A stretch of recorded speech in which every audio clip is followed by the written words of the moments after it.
Eran las 3 de la tarde de un miércoles cualquiera cuando mi manager me pasó un ticket con una nota: Cliente Premium, AWS, Tier 1, léelo todo antes de responder.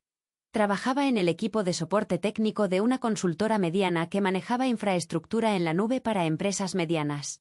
Ese día en particular estábamos en la oficina, no en Home, así que el ruido de las llamadas y las conversaciones de otros técnicos alrededor formaba ese zumbido constante que a veces te ayuda a concentrarte y a veces te enloquece. Abrí el ticket y vi que venía desde hace 4 días sin respuesta. El cliente era una empresa de logística, no diré el nombre, pero digamos que eran bastante exigentes. Tenían un contrato de soporte Enterprise con acceso directo a un TAM.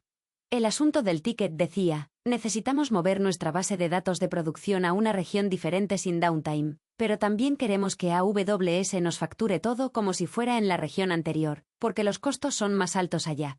Leí eso 2 veces. En serio, 2 veces.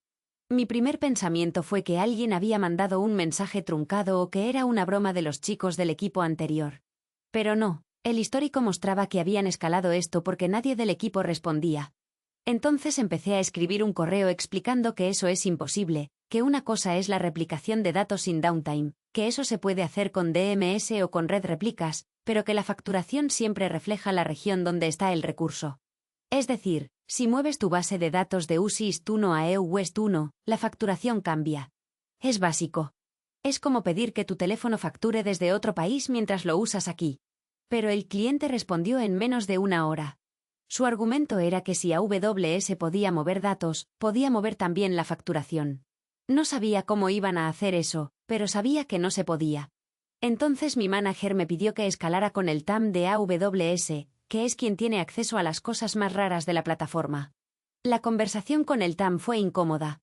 Literalmente me dijo: dile al cliente que eso no existe, que no hay un flag de facturación por región falsa. Pero el cliente insistió.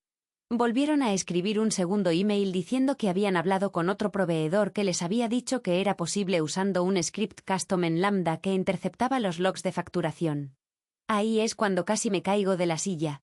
Recuerdo que llamé a mi manager y le dije: oye, el cliente cree que podemos hackear nuestra propia facturación con Lambda. Hubo un silencio incómodo. Mi manager decidió que debíamos hacer una videollamada con el cliente para explicar, cara a cara, por qué eso violaría términos de servicio y por qué AWS literalmente no permitiría eso. En la llamada, el cliente llevó a su CTO. Su CTO nos preguntó si existía una API privada de AWS que pudiera cambiar los tags de facturación retroactivamente. Le expliqué que los tags de facturación son inmutables una vez que se genera el reporte.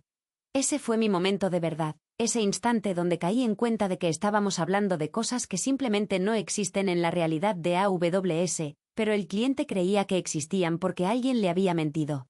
Al final, la solución fue simple: les hicimos el migración sin downtime usando DMS y CloudFormation. La facturación cambió. Llegó el primer mes con los nuevos costos y el cliente aceptó.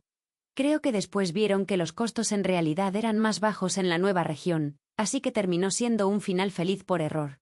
Pero me quedó la pregunta: ¿cuántas veces nosotros como técnicos decimos que sí a algo imposible porque no queremos decepcionar al cliente?